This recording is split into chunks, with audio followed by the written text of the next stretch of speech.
And today I'm here to share 3 campfire stories about things people saw, things people experienced, and things they should not have. So the first story I'm going to talk about is about a guy who went on a hunting trip with his brothers and his dad and some friends. So the thing about this hunting trip was that they used to go in a place that was really far up in the mountains, cold and really quiet. There are some villages around the place, but mostly the woods were just silent and quiet. So they go to that place, and usually when they go there, they usually have a guide from a local man there that you pay him and he just tells you where the good prey is, where you could get a good animal to hunt, stuff this and that. So yeah, so they have that local guy with them. So they're sitting in those woods waiting for the prey to come, and this guide starts talking to him.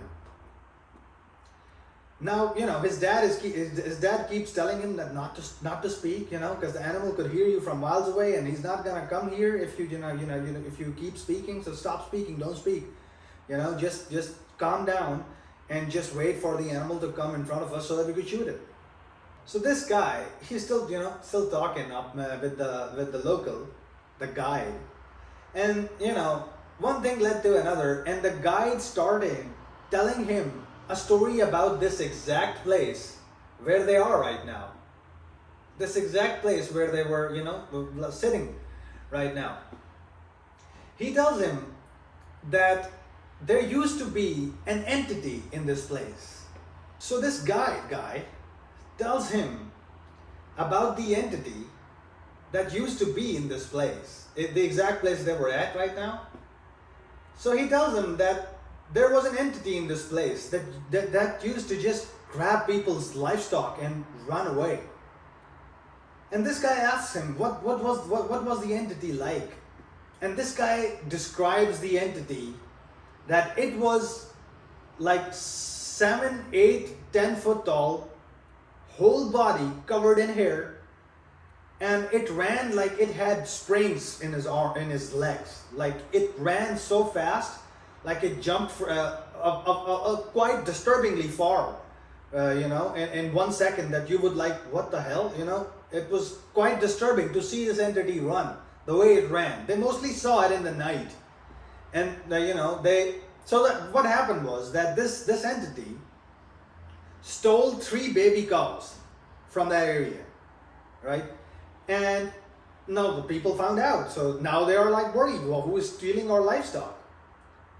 So they organized the whole party that we're gonna monitor and observe that who stole our livestock and whether they're gonna return today or not, tonight or not. So they just took up, hid some places and organized a whole trap to see that what they would find out. What happened was, this thing comes and grabs a baby cow and looks towards another structure that is supposed to be holding sheep in there, and it's looking towards that structure, and they could tell that it wants to run to that structure and grab a sheep and in the other armpit and just run away. So they just come out, they start shooting at this thing, and this thing ran like they have never seen something ran like this, something run in a way that it had. The guy said that this entity had like springs in its legs. It was running so it was disturbingly jumping from one place to another.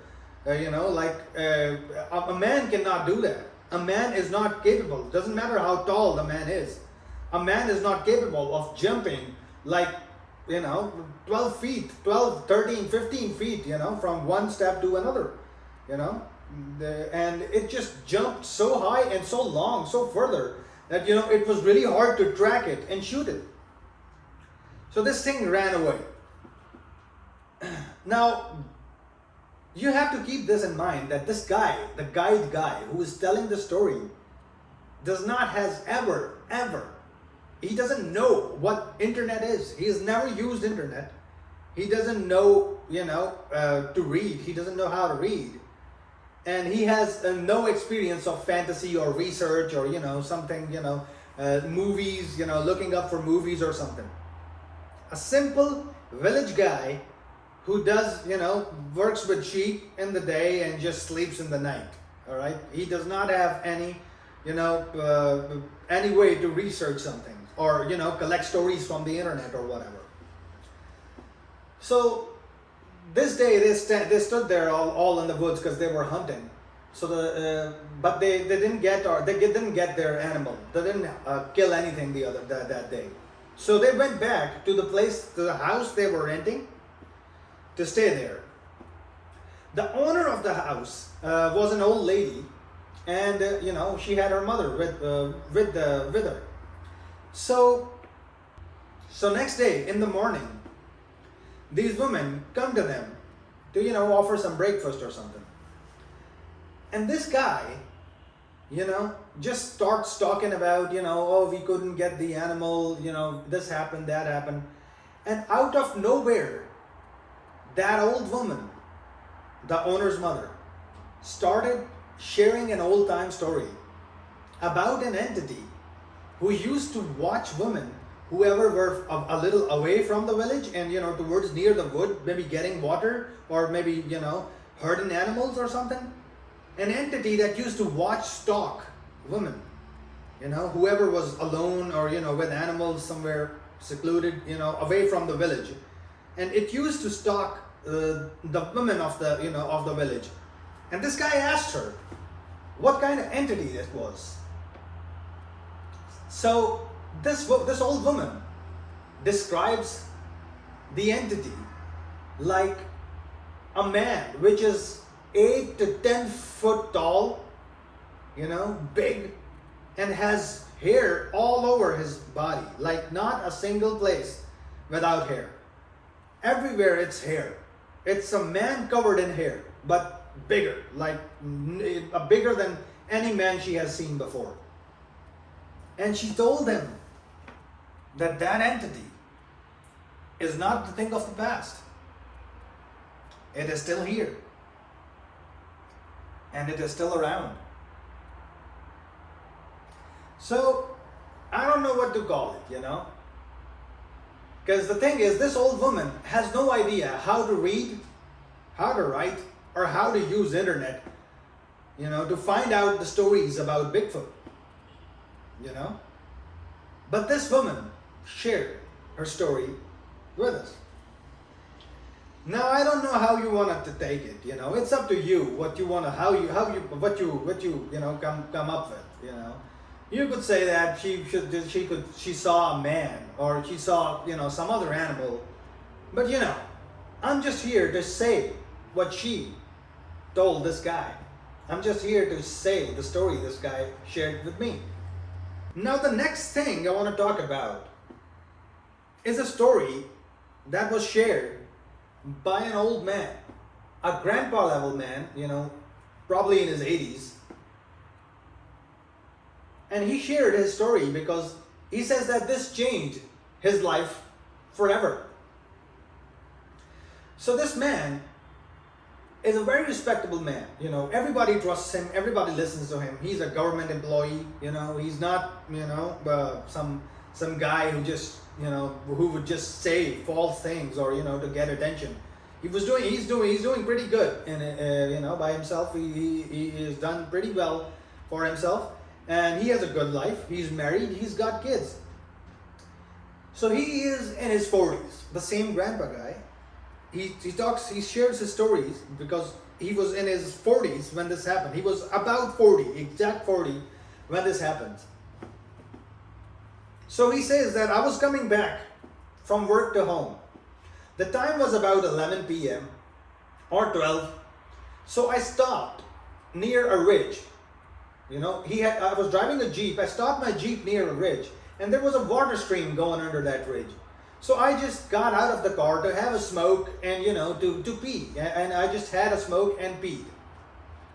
And he says that after peeing, I got up and I was just having a smoke. I'm with my elbow on the hood of the Jeep. And I saw an entity looking at me. And he says that the entity looked at me and it was smiling in a way that the expression on its face paralyzed my body. He said that I remember the cigarette in my hand just dropping out of my fingers. I truly got paralyzed when this entity locked eyes with me. So this entity was hominid, 2 arms, 2 legs, a head, but it was not human. He was sure that it was not human. So this entity looked at him and he got totally paralyzed. He said, I can't move my arms, I can't move my legs. I'm just paralyzed. And then this entity took me through a cave. There was a cave and I don't know how I was moving. This entity just came next to me and took me. I don't know how. I was going with it, but my body, I could not move my body. And I went with this entity without moving my body. And then there are some other entities shows which were exactly like this one. And they took me through a cave to a party, to a ceremony of some kind. There was some ceremony going on. There was a cave, and through that cave, they took him to a place where there was a ceremony going on. A big ceremony, there were lights, and there was, a lots of stuff. He could tell that it was a ceremony. It was not some, you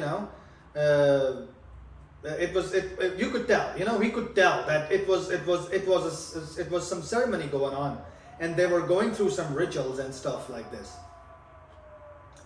So he says that they did not do any physical harm to me, but I could not move. The feeling of absolute despair and dread in my heart, the tormenting feeling in my heart kept growing in a way that it felt like hell. I couldn't breathe, the torment, it was so bad, the dread feeling, the despair in my heart was so getting bad, so it got so worse that I wanted to die there. I didn't wanna live. But these entities did not do any physical harm to me. They just took me there and sat me down and to just watch their ceremony. So he says that I was dropped back at my Jeep in the same clothes I was taken. I got into my Jeep, drove back home, and after that, he lost his mind. He drove back home and he was never there. His family tells the rest of the story that he could not even if you're talking to him, he would not respond. He lost his job. They let him go from the job. He lost everything, but he couldn't do anything. He was not there. He was not there. So 2 years of all this trouble, they took him to all the doctors, all the psychiatrists, all the mental health facilities there were. They took him everywhere they had, because it's old time. It's probably, he's 80s. He's in his 80s now, so probably talking about 70s, So yeah, they took him everywhere they could. They got him all the help they can. But eventually, 2.5 years later, when he was about to get 43, he got his mind back. He got his mind back. He started talking to people. He started recognizing his family, my wife, my kids. He started recognizing everybody again. So when he got back, he told this story to everybody.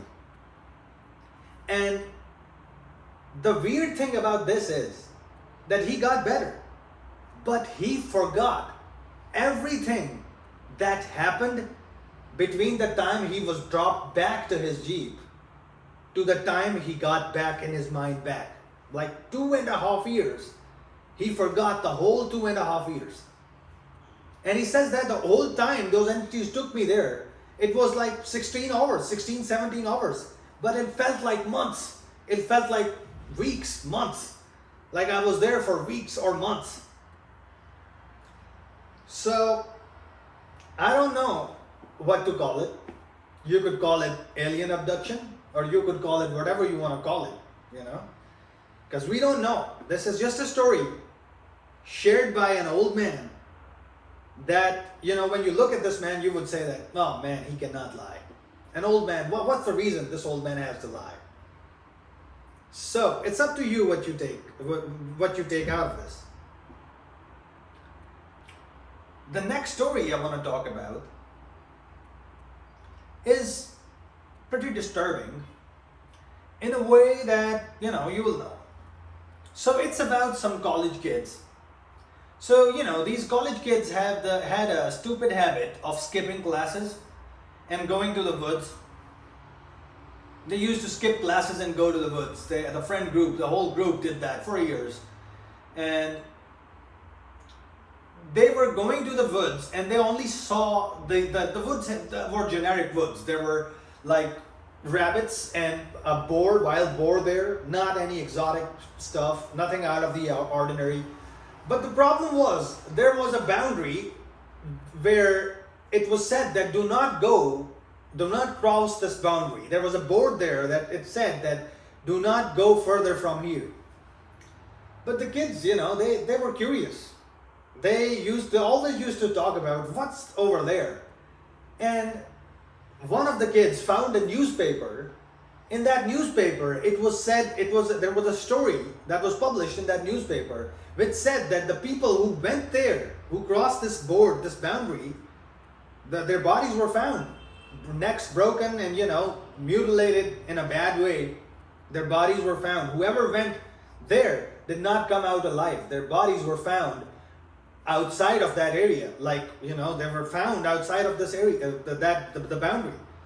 They went there, but somebody killed them there and threw their body outside the boundary.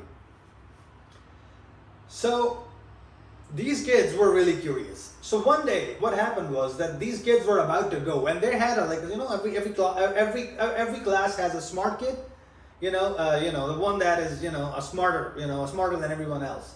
So the smarter kid in this group usually never skipped classes, but they told him this thing about this place, and he said, I'll skip the class with you if we all go, if you all agree that we'll go there, we'll cross that boundary.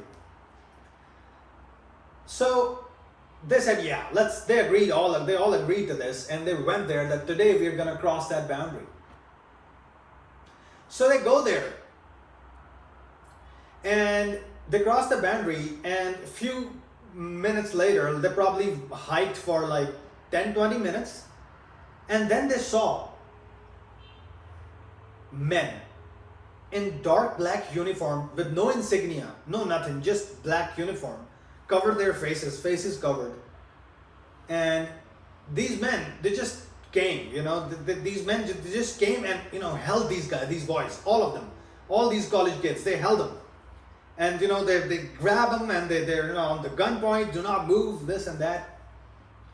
So these kids are, scared to death. They're like right there and the guns are pointing at them. And one of the men in the mask, in the black uniform, says, let's break their necks so that it will look paranormal. So it will look like something did this. And one of the kids started running. He ran towards, where they came from. But he got caught. They grabbed him. They caught him. They grabbed him. And then another man in the mask and the black uniform said they're just kids. So they covered their faces. And threw them outside a police station in the city and somehow got them arrested for trespassing. These kids were trespassers. Fucking arrest them. Police arrested them. Now, no police did not know who called them and told them to arrest these kids, but these kids got arrested. So one of the kids had a sister who worked in the, like newspaper. She had contacts in the newspaper industry and everything. Now this is also the 70s. This is also the mid 70s. So the sister, she contacted some people and got the story out. And then they demanded for answers, and they started the whole investigation. And turns out it was just a government facility there that was doing this thing from the early 60s up until mid 1970s, just to keep people out. They allegedly killed some people, or might just they might have just published a fake story in the newspaper that bodies were found. But they did that to just keep people out of that place. There was no monster. Those were just orders. No monsters, just orders. So I wanted to share these stories today to let you know that there are some actual monsters out there. But sometimes it's just people. Sometimes it's just us. We are the monsters. Sometimes it's just orders. Sometimes it's just the authorities. So, wish you all the best. Have an amazing night.